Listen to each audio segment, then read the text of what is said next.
Vamos a aprender a orar. Aprendiendo a orar.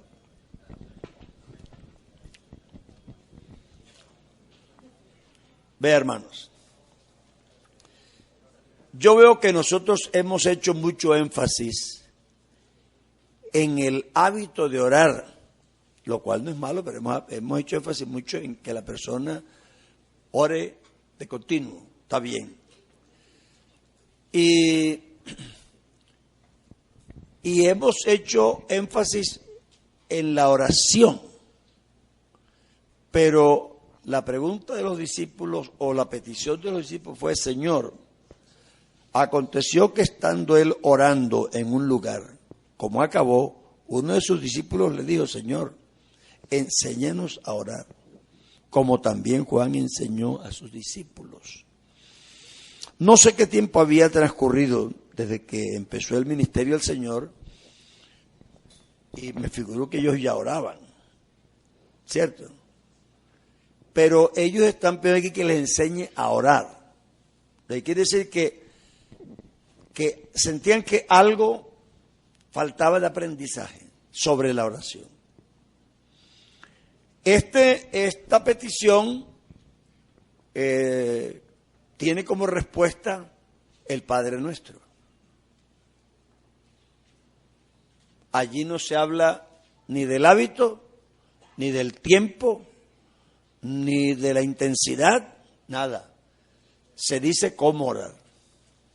Señor, enséñenos a orar. Cuando ustedes oren,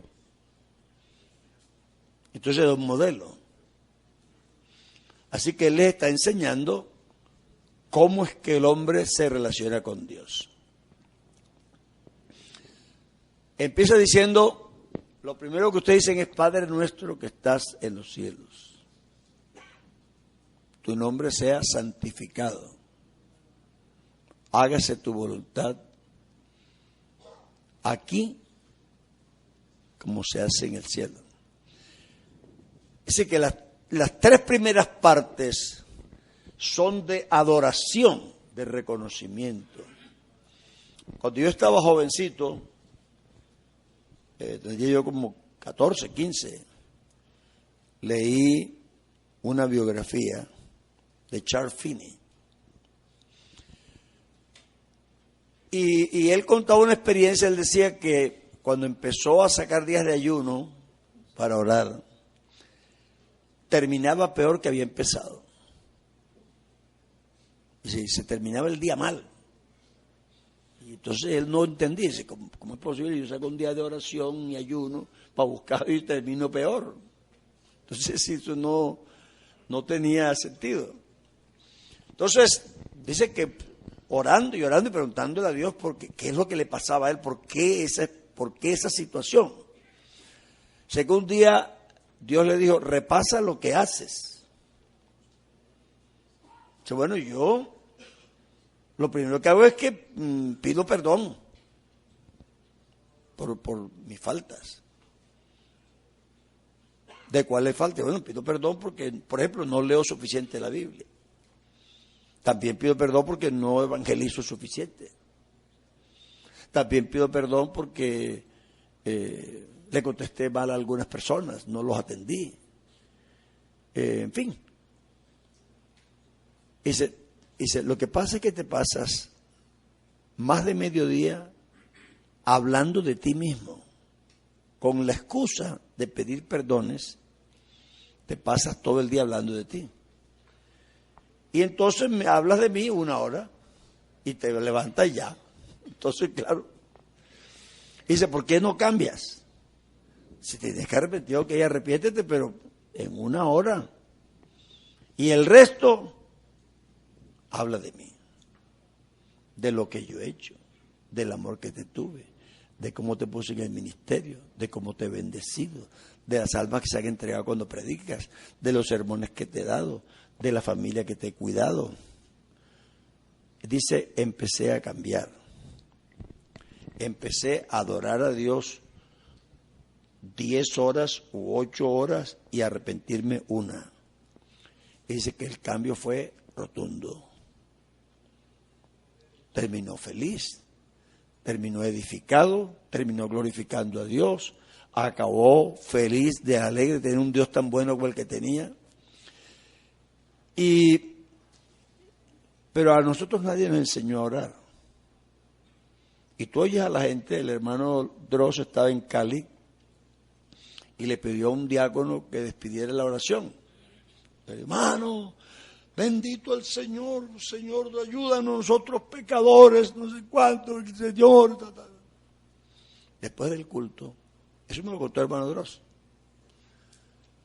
Dice que el hermano Dross se fue del Señor y dijo, oiga Señor, yo quisiera hablarle de Cristo, porque la palabra de Dios dice que usted puede ser salvo.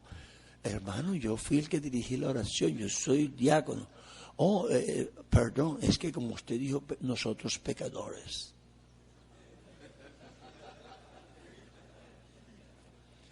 Nosotros no somos pecadores, nosotros fuimos pecadores. Eso es una condición del alma. Y nosotros hemos sido transformados, redimidos, rescatados, limpiados, lavados, santificados. Entonces, esa es una oración que, fíjate tú, es contraria, es casi un insulto a Dios. O sea, después que Dios hizo todo lo que me hizo, ahora yo todavía soy un pecador. Me dio un corazón nuevo y tengo un corazón pervertido. O yo digo que Dios no rechaza oración.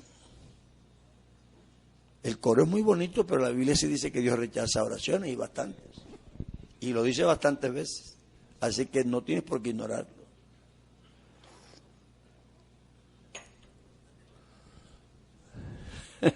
Así que hay oraciones que Dios rechaza. Dice, clamaréis y no oiré. Así que la rechazó antes que la echaran. Entonces, el Señor aquí les está enseñando a orar. ¿Cómo orar? Lo último fue las peticiones. Pero fíjate que las peticiones se reducen a lo más urgente, el pan nuestro.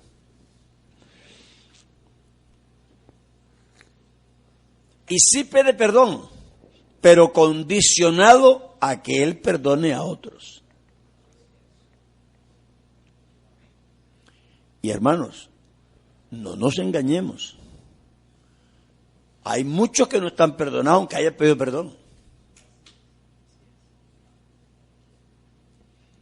La Biblia dice, si andamos en luz, como Él está en luz, tenemos comunión los unos con los otros. Y ya ahora sí, después de esas condiciones, la sangre de Jesucristo, su Hijo, nos limpia de todo pecado. De otra manera, no. Así que la comunión con el cuerpo es fundamental. Es una cosa que no es opcional. Yo puedo pedirle a Dios todos los perdones que quiera, pero eso está condicionado en los creyentes. Un inconverso es otra cosa. En los creyentes está condicionado a que yo perdone a los otros. Si yo no perdono, Dios dice, no. Si vienes al altar a poner tu ofrenda, a hablar con Dios, y te acuerdas que alguien tiene algo contra ti, entonces levántate. No llores después, no ores, que no te voy a oír. Porque Dios sí rechaza oración. Levántate y ponte de acuerdo con tu hermano y después, entonces sí, venga mijo, todas las ofrendas que usted quiera yo se las recibo. Pero primero, ponte en paz con tu hermano. Así que la oración no tiene en sí misma, no tiene una función, trascendental. Está condicionada a que yo lo haga como Dios me dice. Entonces, ellos dicen, Señor, enséñanos a orar. Nosotros tenemos que aprender a orar. Dice Santiago, pedís y no recibís. ¿Por qué? Porque pedís mal. Pide uno para sus propios deleites. Uno a veces, hermano, lee cosas y uno se las aplica a otras cosas. Cuando dice pedís mal, porque pedís para estos deleites, la persona piensa que deleites es que pide para comer hamburguesas el domingo o para irse de vacaciones a un hotel 5 estrellas. No, la Biblia dice, cuando ayunáis, ayunáis para vosotros. Pide un ayuno placentero para él. Ese que no era un ayuno para Dios. Entonces, aquí dice, pedís y pedís mal, y por eso no recibís. Es decir, que sí hay que aprender a orar. Puede ser que hayas gastado muchas horas, pero puede ser que eso no te haya sido de mucho provecho. Entonces, es importante que nosotros aprendamos a orar. Y esta es la confianza que tenemos en Él. Que si demandáremos alguna cosa conforme a su voluntad, Él nos oye. Hay personas que hablan como si Dios estuviera obligado. Es más, yo le voy a decir a algunos que le podemos torcer el brazo a Dios. O que podemos obligar a Dios. Yo lo he escuchado, así textualmente. Ustedes se olvidan que Dios es soberano. A Él no lo obliga nadie. Las lágrimas no lo convencen. A Dios no lo convencen las lágrimas. Tú puedes llorar lo que quieras. No digan que yo dije que no hay que llorar, porque yo he estado hasta llorando, he estado predicando y he llorado. Así que no se trata, sino que es que las lágrimas no son un deber, sino que son una reacción natural de una persona en el momento que siente algo. Y si tú estás orando y sientes algo y se salen lágrimas, gloria a Dios, eso no tiene nada que ver. Pero eso no es un valor agregado. Eso es solamente un resultante de lo que tú sí, verdad, sentiste. Y entonces el valor agregado es lo que sentiste, no las lágrimas. Las lágrimas es una expresión válida, pero deben corresponder a una cosa que yo estoy viviendo. Entonces, lo importante es que yo, de corazón, sí esté donde debo estar. Entonces, el Señor dice, vea, si usted me pide a mí, no diga que todo lo que pida se lo voy a dar, porque eso lo está sacando de contexto y lo está desligando de todo lo que enseña la palabra de Dios. Él dice, pídame lo que quiera de acuerdo a mi voluntad y yo se lo doy. Ayer, ¿qué fue lo que estábamos diciendo? Creo que era el hermano Nelson que estaba enseñando y yo le comenté al hermano, digo, sí, pero es que Dios le va a dar no todo lo que le pida, sino todo lo que le pida según su voluntad. Entonces tú le estás pidiendo cosas a Dios y no es porque no estás humillado, es que Dios no te las va a dar porque no te corresponde recibir eso. Hay un ejercicio que hacen a veces los psicólogos que trabajan con grupos. Dice, bueno, ¿cómo me ven y cómo me veo? Y créeme que no es lo mismo.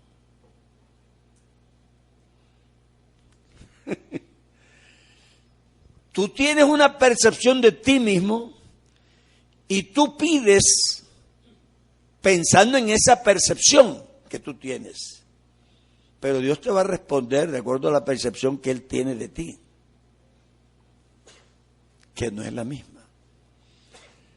Es posible que tú pidas algo para lo que no tienes habilidad. Es posible que tú pides algo para lo que no tienes perfil. Dios no te lo va a dar. Le voy a decir la verdad, yo hace rato no le pido nada a Dios. De verdad, hace rato que yo mejor me pongo a adorarlo. Y le pido que me enseñe a adorarlo mejor. Lo que me toque, que me lo dé igual. Lo que venga está bien. Así que, ¿qué le voy yo a pedir? ¿Qué le pediría yo a Dios? No sé, sinceramente no sé qué le pediría.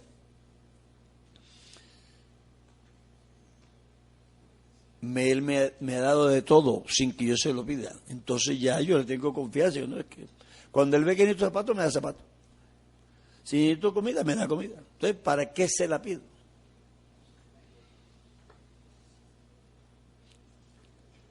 Eso no quiere decir que esté prohibido pedir. Estoy diciendo una experiencia que tengo yo.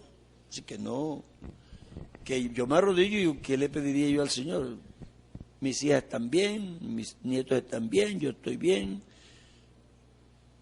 Sí le pido que los proteja y a veces yo que les hable, así como me habló a mí. Pero sí es importante que tú entiendas eso. Porque te puedes pasar 50 años esperando y no te lo va a dar. No, que a su tiempo, no, es que hay unas cosas que nunca te van a tocar.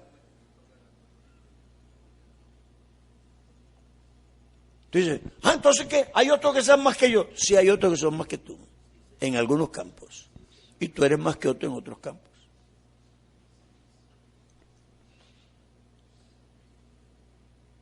El Señor llegó y dijo, vamos a repartir los talentos. Tenga 2, 5. Ay, porque 5 y a mí 2. ¿A usted qué le importa? Esos son míos. Páguele a este igual con tú. ¿Qué pasa contigo? Si yo te contraté por 2, te pagué 2. Yo le doy a lo que yo quiera, es mi plata. Ay, ahora el Señor no quiere que este se muera. Bueno, y si yo no quiero que se muera, ¿cuál es tu problema? Tú te mueres el día que yo diga y él se morirá cuando yo quiera, ya. Es que tenemos que aprender eso, hermanos. Yo estaba muy contento porque tenía unos ahorritos ahí cuando me iba a casar. Y lo quise compartir con el que iba a ser mi suegro. Y le dije, hermano Larsen, gracias al Señor que me dio una bendición y tengo unos como $400. Me dijo, yo le he pedido a Dios que no me dé más de lo que puedo administrar. Y me dejó, fue frío. Pero después entendí que esa es la verdad. Por eso dice el salmista, no me des tanto. Entonces fíjate tú que la Biblia sí te enseña que pidas de acuerdo a su voluntad. Yo tenía un amigo que era profesor de alemán, él estuvo en Alemania y él se jactaba que era ateo. Y entonces un día un profesor me mandó a buscar una tiza y yo fui a la oficina a buscarla y él estaba solo ahí, pero estaba desesperado, los ojos rojos. Y me dijo, Torres, ¿tú crees que hay alguien allá en el cielo? Yo le dije, sí, yo sí creo que hay alguien allá. ¿Y por qué no me oye? Digo, porque a Dios no se le habla así. Es que mucha arrogancia. A Dios no se le habla así. Abraham lo tenía calculado. Dios empezó a tratarlo conmigo y a contarle y tal. Y dice, bueno, Señor, ya que estamos hablando aquí entre amigos, no te molestes. Permíteme que te diga una cosita aquí. No, habla. Bueno. Y le caminó enseguida. Y viendo que eso no fuese, bueno, de pronto no eso, pero perdóname, ¿puedo hablar otra vez? Y entonces él lo chaqueteó y dice, no, yo sé que nunca el rey de toda la tierra nunca haría una cosa así. Oh, no, tú no haces eso. Eso es un amigo hablando con un conocido. Y siempre ha sido así. Ananías se atrevió a hablar con Dios y le dijo, Señor, ese ciego que está por ahí es el que mata a cristianos, déjalo así. Déjalo así. Dice, no, ve y ora por él que yo ya le hablé con...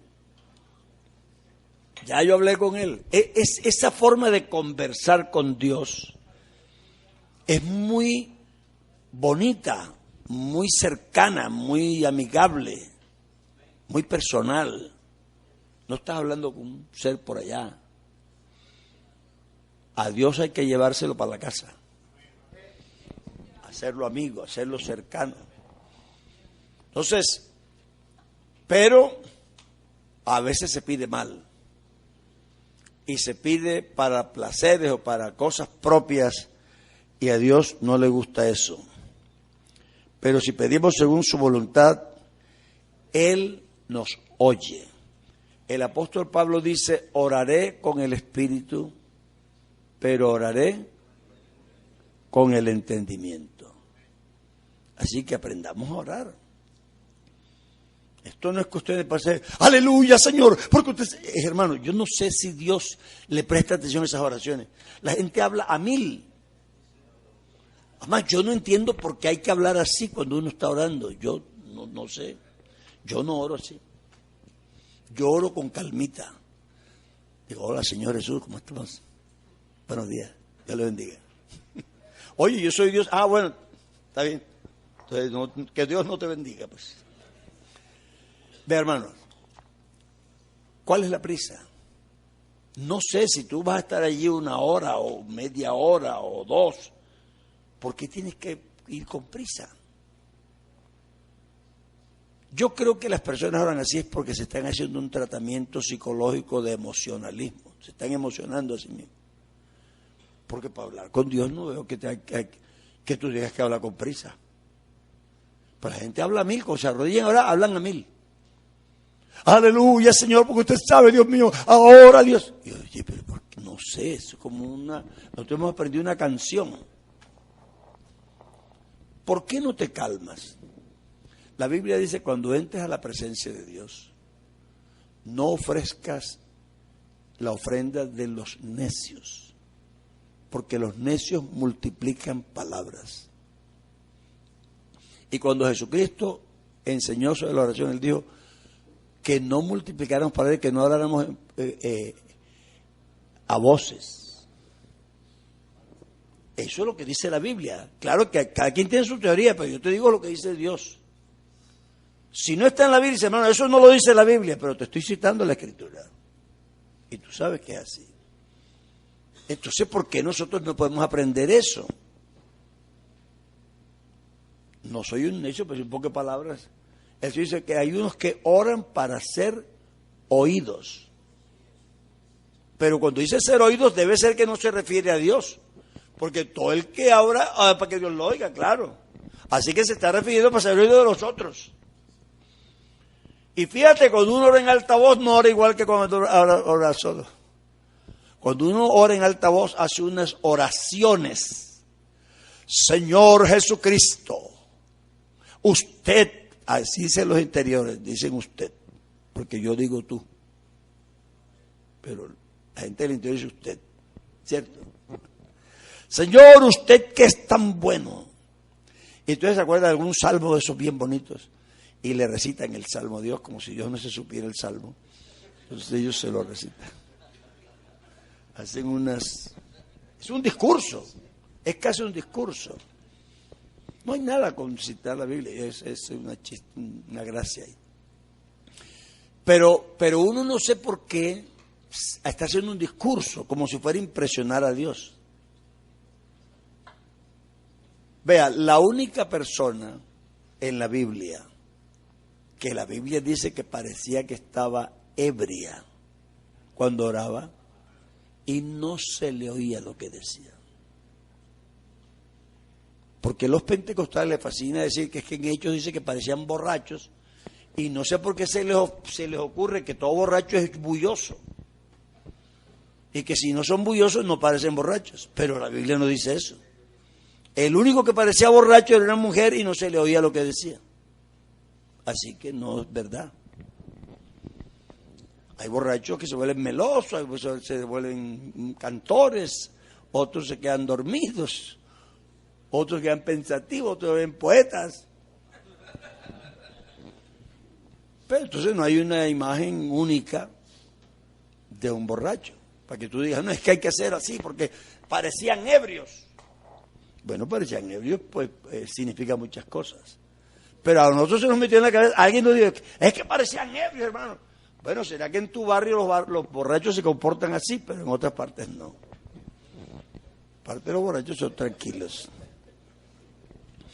Así que oremos con el entendimiento. Vamos a orar sabiendo lo que oramos, lo que decimos, y por qué lo decimos, y qué le estamos pidiendo a Dios, y cómo se lo vamos a decir.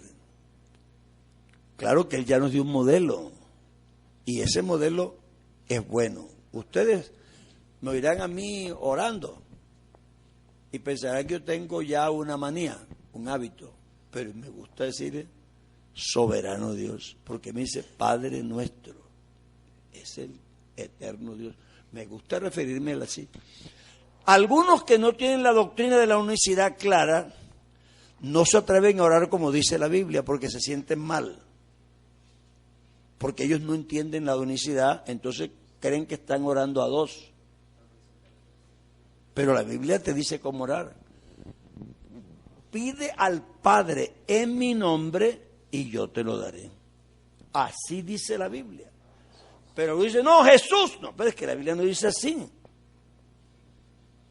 Eso es porque la persona cree que si dice de la otra manera, ya es trinitario.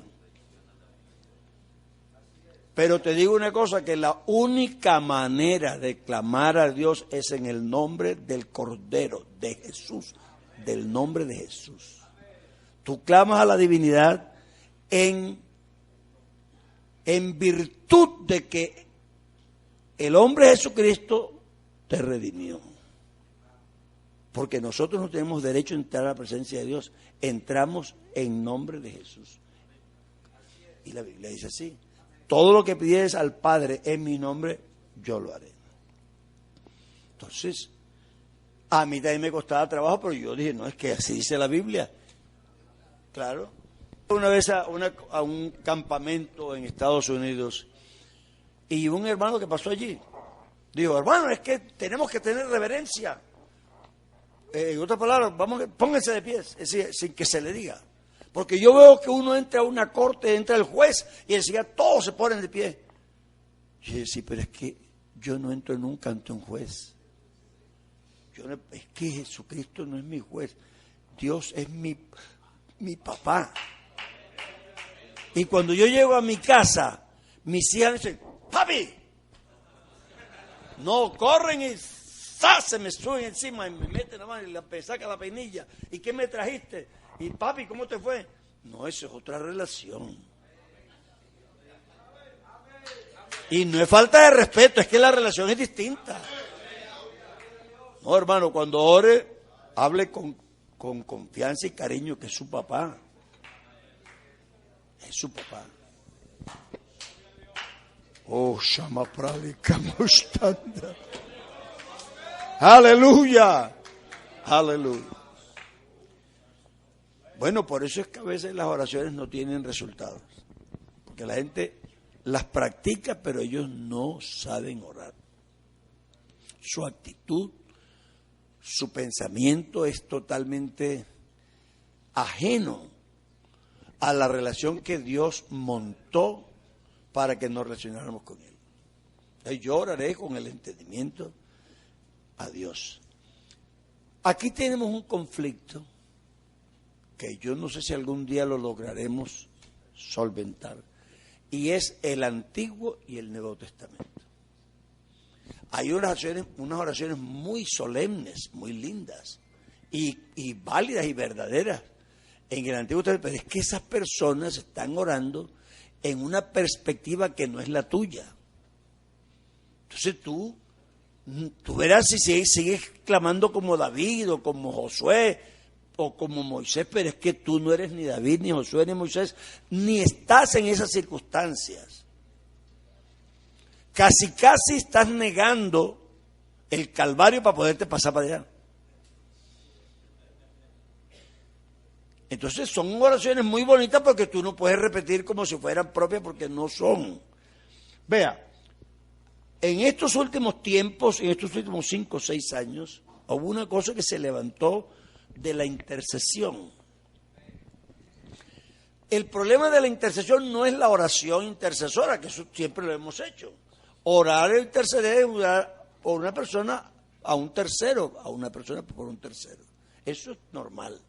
Pero este tipo de intercesión que se enseñó era una intercesión, primero acompañada de un montón de prácticas físicas que tenía que tirar al suelo, que un hermano dijo allá en una iglesia que fue y vio que tenían un callo aquí de postrarse, y los hermanos creen que eso es loable.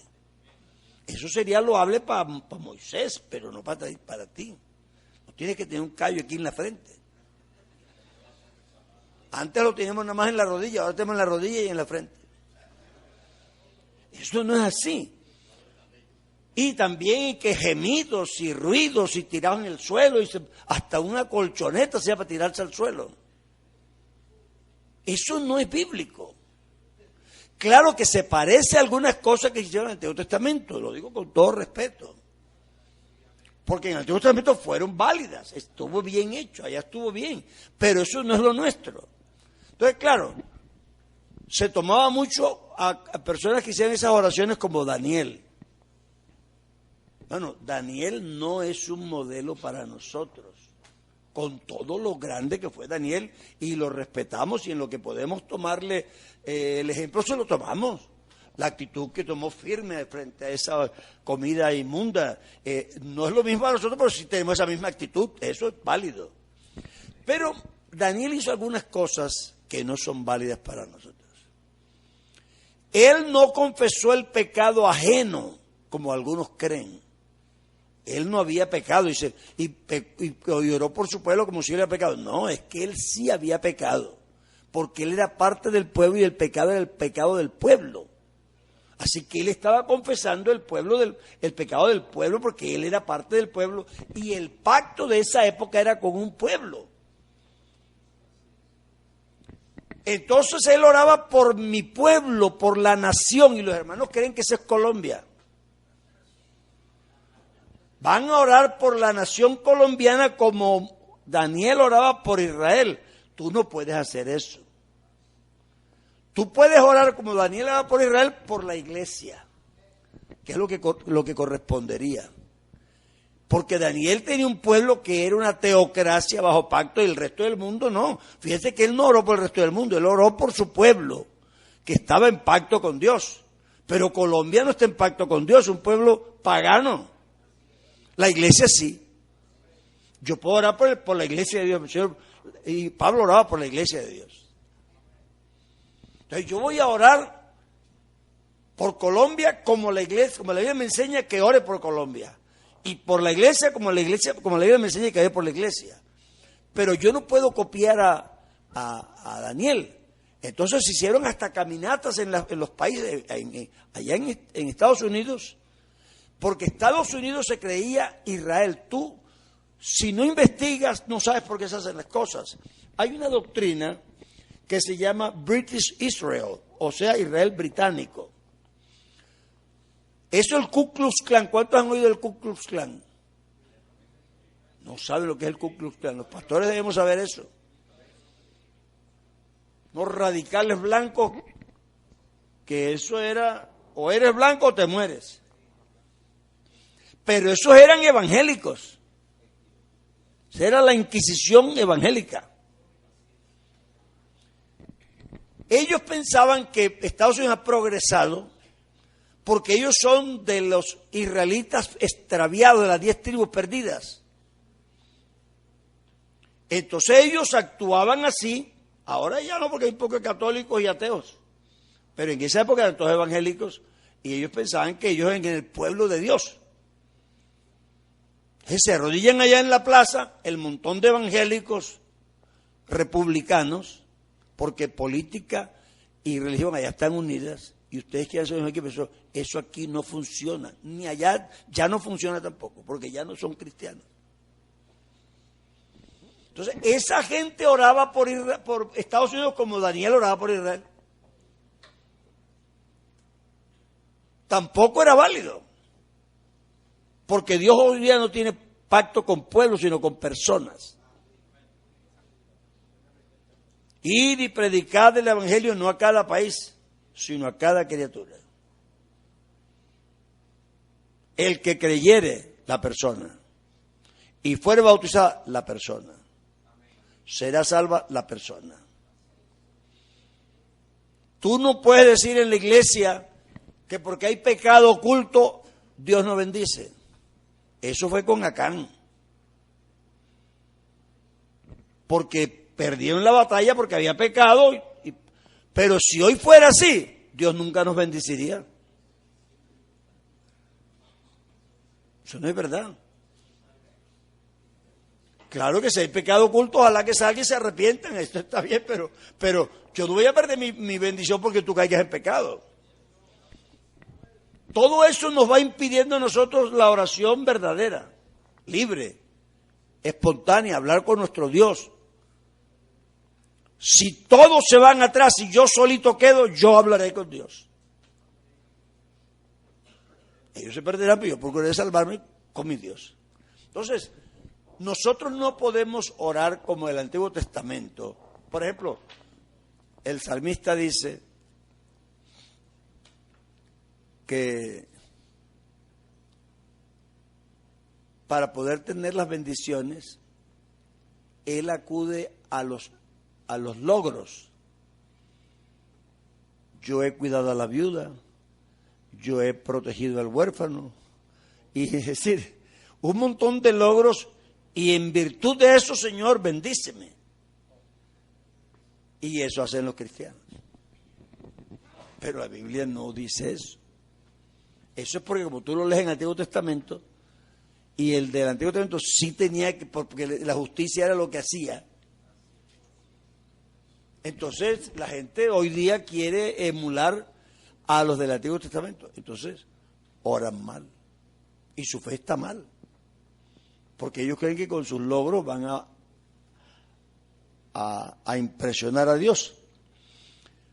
La Biblia nos enseña cómo orar. Yo escucho a veces en los cultos que la gente ora por el mundo, pero oran por el mundo como Dios no les mandó a orar por el mundo. ¿Entiendes? Primera cosa que Dios pidió que se orara por el mundo, Él dice, enseñaba a Jesús y viendo las gentes, tuvo compasión de ellos, porque eran como ovejas que no tienen pastor. Y le dijo a los suyos, la mies a la verdad es mucha y los obreros pocos. ¿Qué más? Entonces, esa es la oración que tú puedes hacer por el mundo.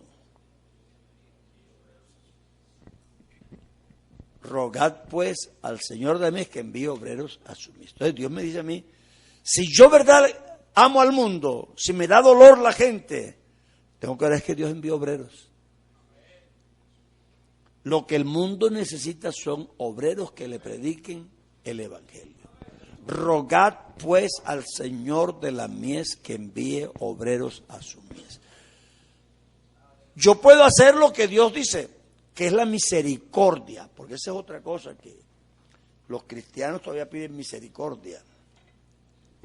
Nosotros fuimos alcanzados a misericordia el día que nos arrepentimos. Hemos perdido y Dios nos tuvo misericordia. Pero cuando tú ya eres hijo, ya Dios no te da misericordia, sino gracia. Tenemos la gracia de Dios. Entonces, empiezan a orar por el mundo como si fueran cristianos.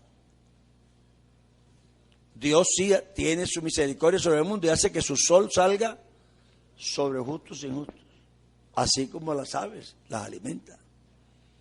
Pero eso no salva a nadie. Y es una relación de creación. Él sustenta su creación. Pero a ti te pide que ruegues al Señor de la mies que envíe obreros a su mies. Dice, amonesto pues ante todas cosas que se hagan rogativas.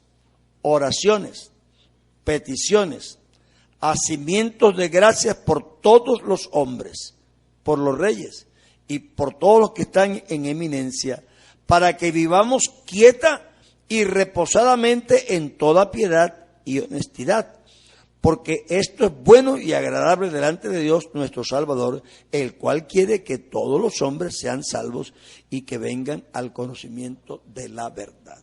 Entonces me dice, vea, ustedes viven en tribulaciones porque el mundo los maltrata. Entonces oren por las autoridades, hagan rogativas, acciones de gracias, para que ustedes vivan quieta y reposadamente, porque les prediquen a la gente, porque la voluntad de Dios es que se salven. Entonces, aquí la oración es para que nosotros tengamos un ambiente, un caldo de cultivo apropiado para poderles predicar el Evangelio. Pero la gente no se va a salvar por tu oración. Si un obrero va a un pueblo y se arrodilla a orar para que se salve la gente y pasa 3 días ahí orando, hermano, no me diga usted que yo digo que la oración no sirve porque él está orando. No, es que así no se salva la gente. A Dios le pareció bien salvar a la gente por la locura de la oración.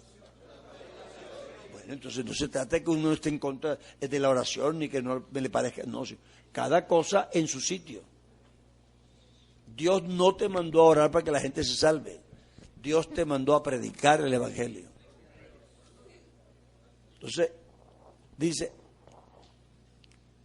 que oremos por las autoridades y por todo el mundo y por los hombres, para que nosotros tengamos una vida piadosa y reposada, porque Dios quiere que todos se salven. Es decir, que tú tengas la buena oportunidad para que puedas hablarles el Evangelio a los impíos. Entonces, nosotros necesitamos un obrero, un misionero, que no entiende eso, se encierra. O sea, voy a orar aquí, que Dios salve a la gente. Pero para eso es que Dios lo mandó allá. Eso no quiere decir que él no ore. Él puede orar para que Dios le dé unción, para que Dios le dé habilidad. Pero tiene que ser la predicar, si no, porque Dios lo mandó a que predique el Evangelio. A Dios le pareció bien salvar a la gente por la locura de la predicación del Evangelio. Así que nosotros oramos para que podamos tener la oportunidad de predicar. Por el ministro, mira cómo se ora por un ministro. Dice así la palabra de Dios. Y por mí, hablando Pablo, y por mí, para que me sea dada palabra en el abrir de mi boca con confianza, para hacer notorio el misterio del Evangelio. Entonces, yo oro por un ministro. No se pongan a decir que Dios no le gustan las buenas palabras, porque eso no es verdad. Cuando la Biblia dice que no fue con excelencia de palabras, busca varias versiones y verás lo que quiere decir. Él no fue impresionando con elocuencia. Él no fue allá a impresionarlos con su elocuencia.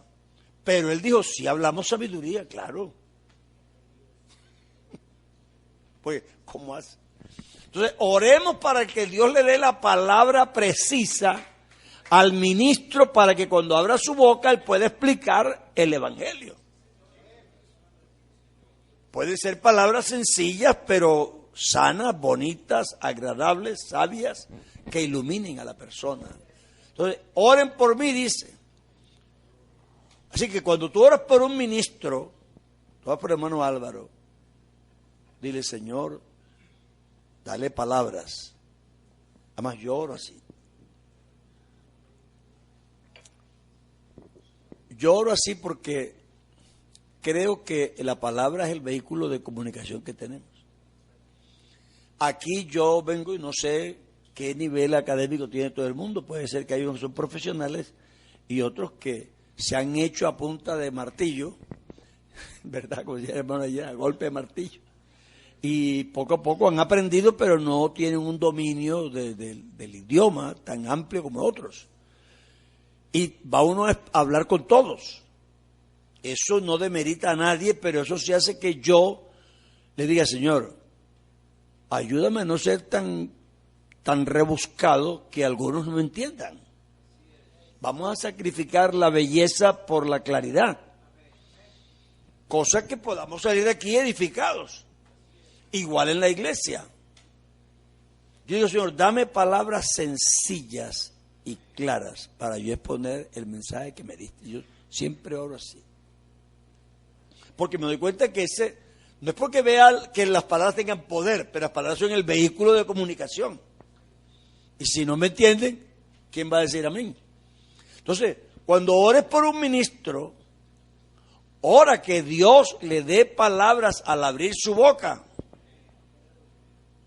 para que él pueda explicar los misterios del Evangelio. Y dice, orando también juntamente por nosotros, de los ministros, que el Señor nos abra la puerta de la palabra para hablar el misterio de Cristo, por el cual aún estoy preso. Así que la oración por un ministro, fíjate, está muy especificada a su misión de exponer la palabra de Dios. Y hermanos, yo le digo a usted una cosa. Aquí hay diferentes tipos de predicadores, o conmigo, porque también yo soy predicador.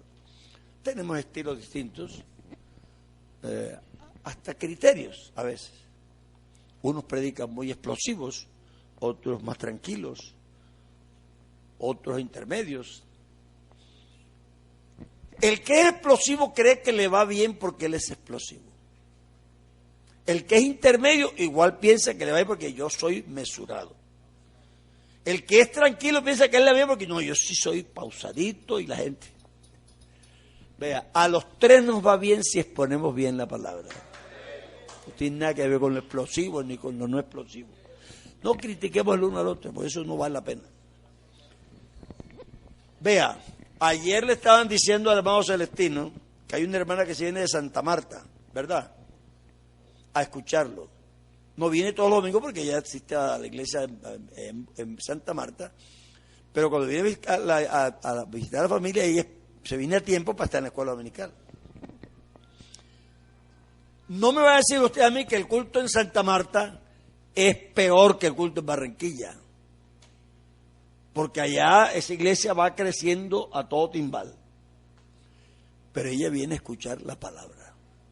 Y créeme, la gente va a la iglesia a escuchar la palabra de Dios. Donde le explican bien la palabra, ahí va la gente. Después tú haces cultos bonitos, regulares. Si tienes un equipo allá, toca bien, bueno, eso adorna.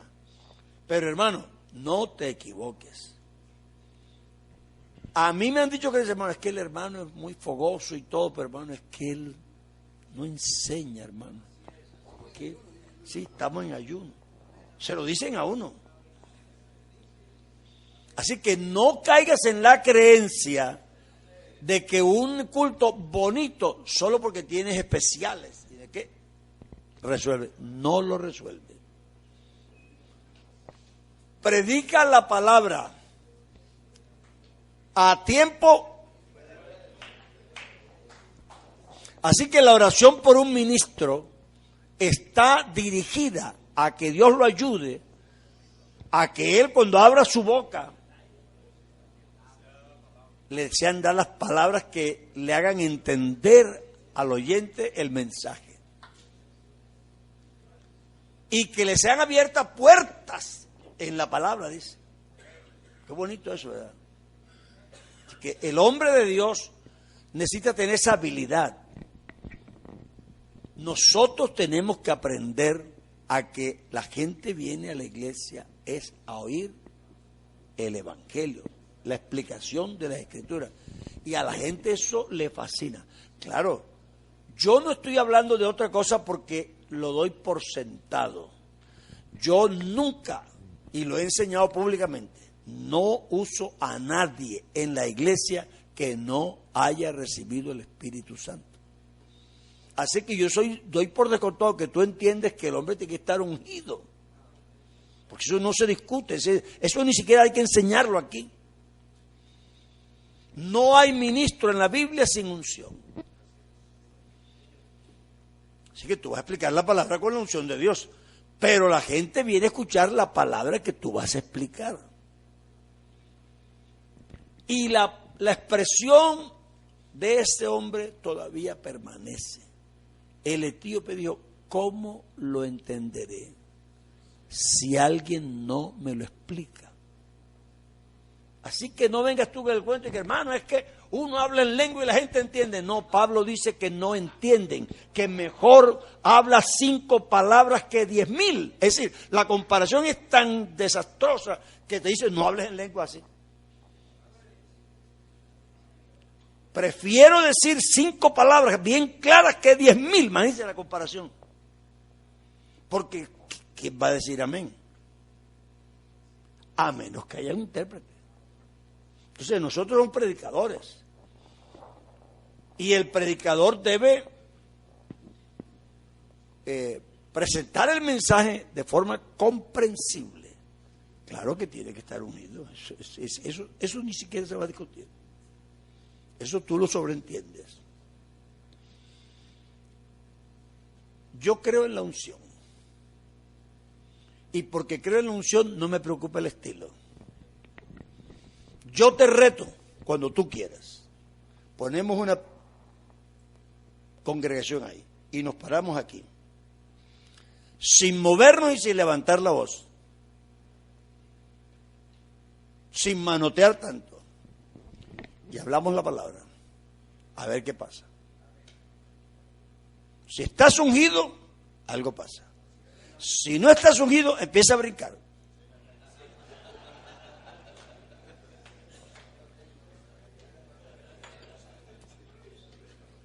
Toda persona tiene su manera de expresión y creo que debe tener libertad de expresarse.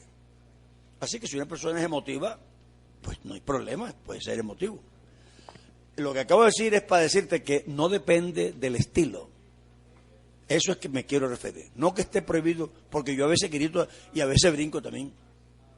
Ustedes me han visto. Así que no voy a criticar lo mismo que yo hago. A lo que me refiero es que eso es una emoción que me da un momento y digo, ¡aleluya! Y ya. Pero es una emoción que me da en ese momento, eso no le agrega nada al sermón. Pero esa sí es mi expresión. Y creo que eso sí debe ser respetado, porque una persona tiene esa libertad de expresar el mensaje. Pero eso sí, no confunda la gimnasia con la magnesia.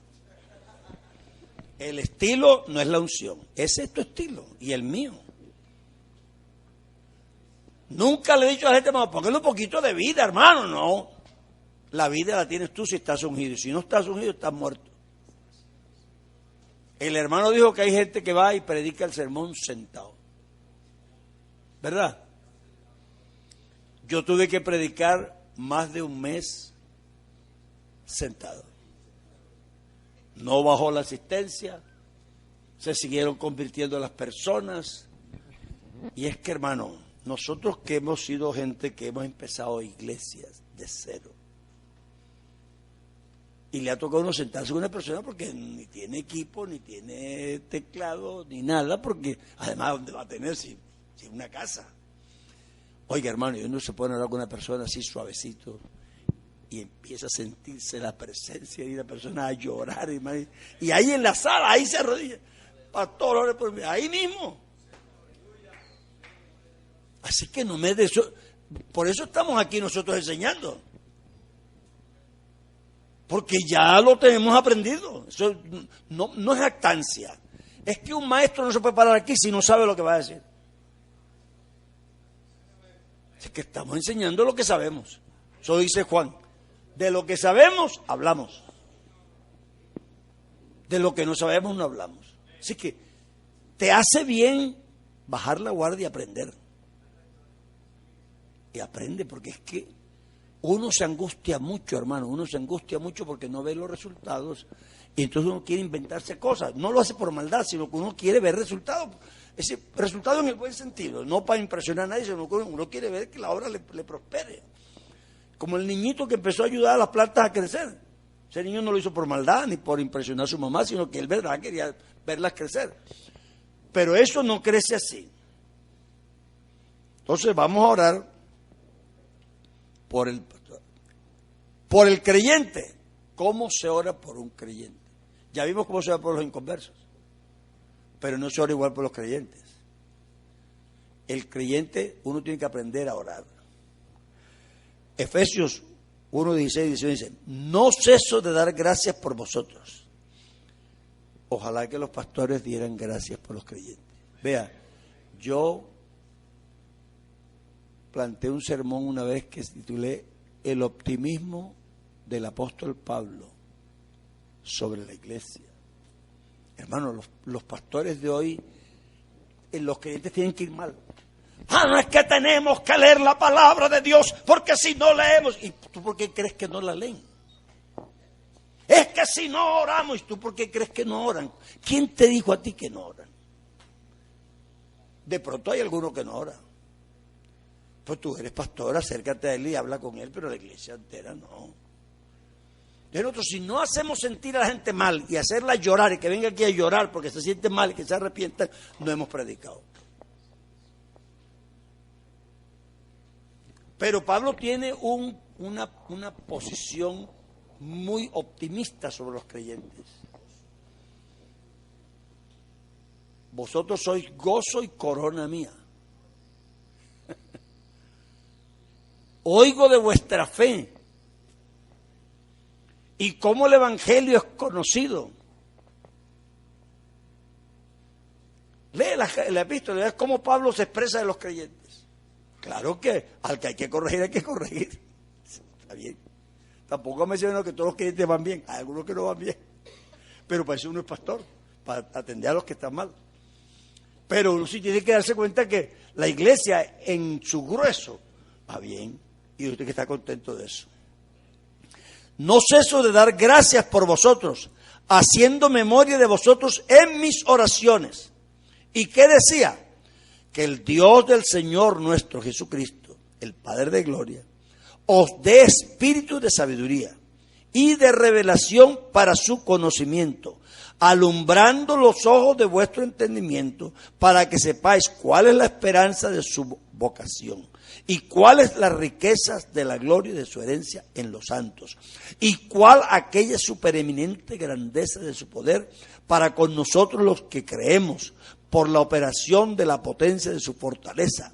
Por esta causa doblo mis rodillas al Padre de nuestro Señor Jesucristo, del cual es nombrada toda la parentela en los cielos y en la tierra, que os dé, conforme a la riqueza de su gloria, el ser corroborados con potencia en el hombre interior por su espíritu, que habite Cristo por la fe en vuestros corazones, para que arraigados y fundados en amor, podáis bien comprender con todos los santos cuál sea la anchura y la longitud y la profundidad y la altura, y conocer el amor de Cristo que excede a todo conocimiento, para que seáis llenos de toda la plenitud de Dios. Fíjese usted cómo se ora por un creyente.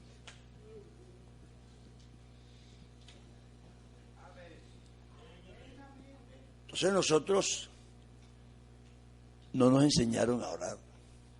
Nos dijeron, ore. ¿Qué pasa que no ora? Saque tiempo.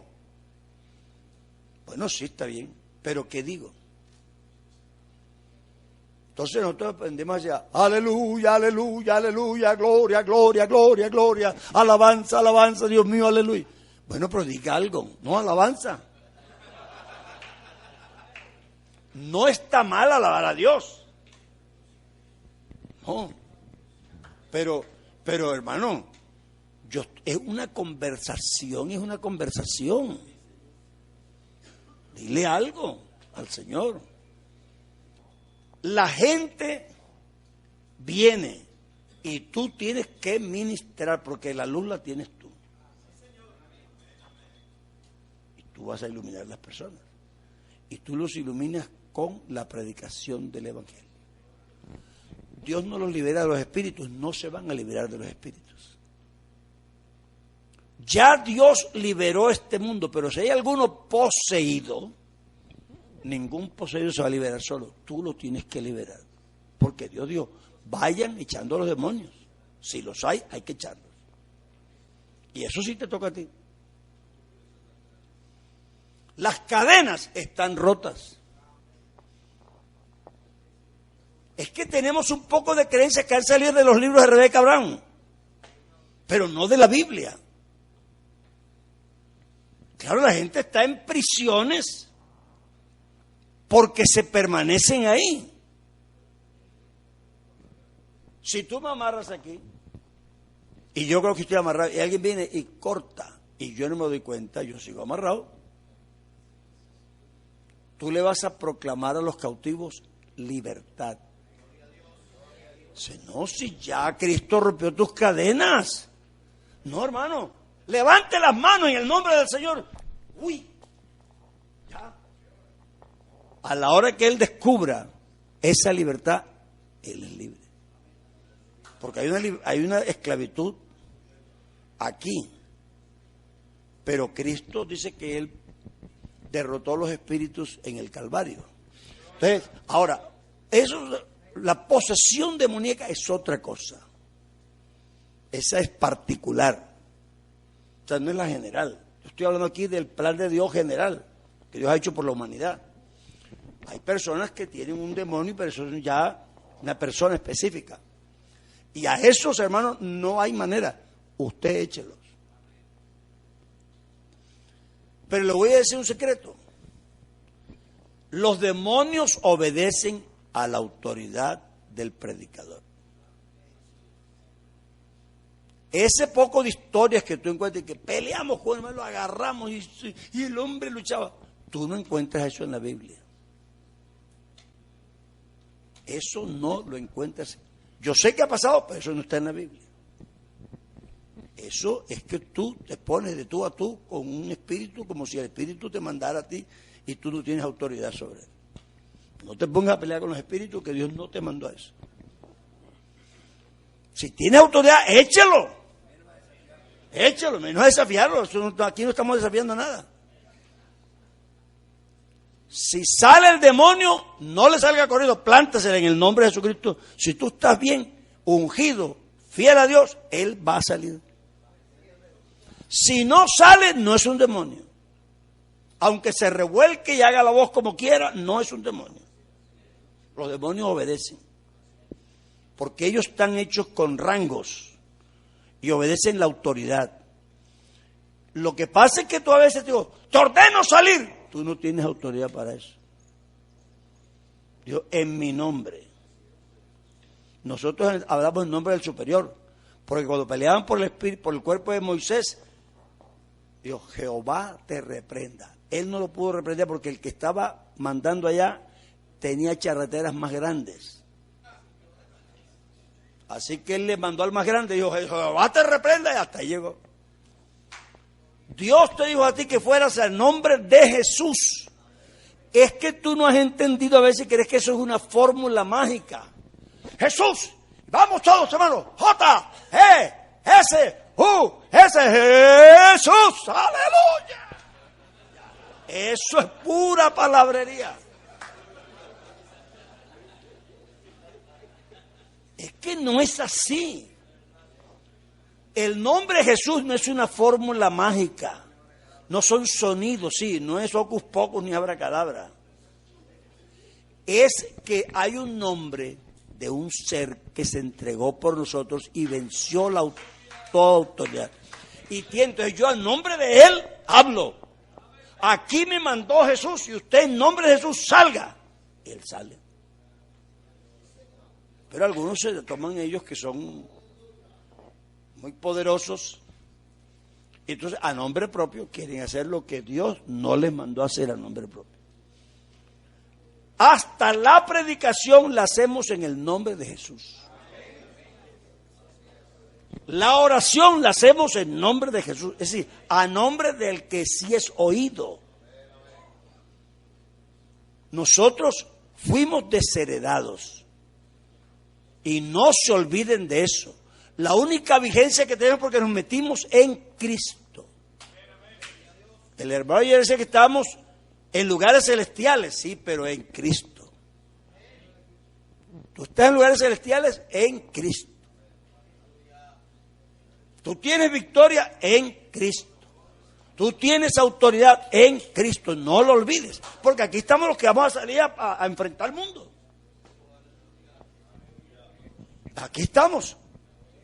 Ustedes son más jóvenes o lo que sea, yo igual, pero salimos afuera igualito.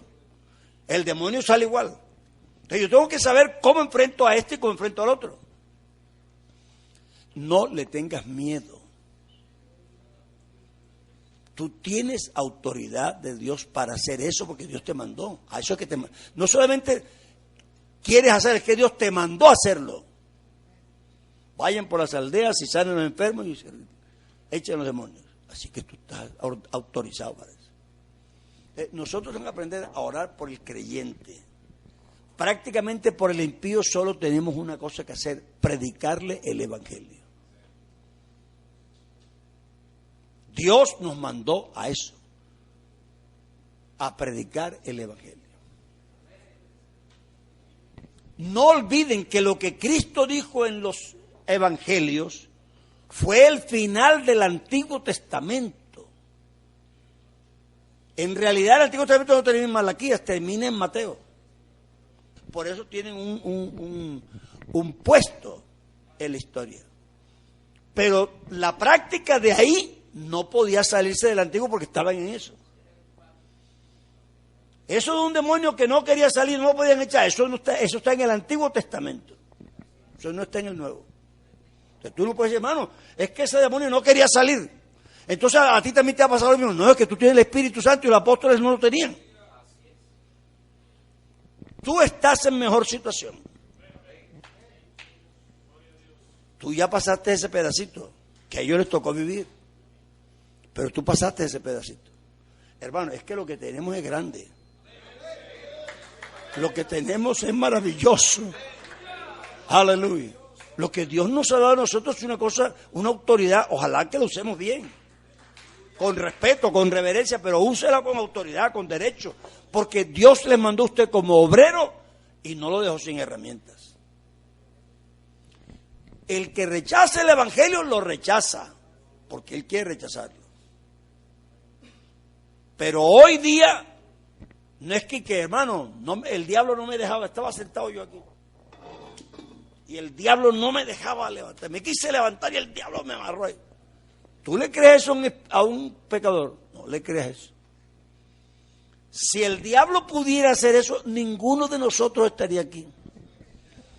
¿Tú crees que él iba a dejar perder la gente? No, las amarraban a la silla. Hay cosas que uno va a aprender, porque esto que estoy enseñando no lo aprendí enseguida. Yo predicaba como todos con los mensajes evangelísticos. Pero un día yo entendí un versículo que dice: el cual, habiendo pasado por alto los tiempos de esta ignorancia, ¿ahora qué? No ruega. Ahora manda. Y no es que Dios manda a arrepentirse. Así cuando yo predico, digo, arrepiéntase, levántese y venga, arrepiéntase. Hermanos, vienen. Es que nosotros tenemos que empoderarnos de lo que Dios nos ha dado.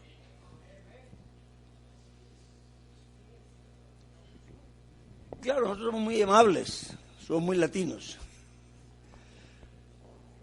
Es un honor tenerlo aquí con nosotros, bienvenido. Estamos muy contentos de tenerlo. Eso está bien porque ese es como formulismo latinoamericano, cultural. Pero hermano, aquí el que está honrado es el que vino, porque Cristo está aquí. Y nosotros estamos liberando gente. No le estamos agradeciendo que vengan. Estamos liberando porque están atados en su ignorancia. Pero tú tienes el mensaje que le dice: no, esas ataduras están rotas, levante las manos. Por eso es que no me gustan algunos coros. Vamos a romper las cadenas. Es una contradicción con Cristo. Ya las rompió. Está bonito el coro, pero Entonces, hay gente que quiere alabar al Señor, pero entonces anuncian que lo van a alabar. Anuncian, pero nunca lo hacen. Vamos a alabar, vamos a, pero bueno, ¿cuándo lo vas a hacer? Alábalo. Eso nos pasa porque no nos empoderamos a veces de lo que tenemos.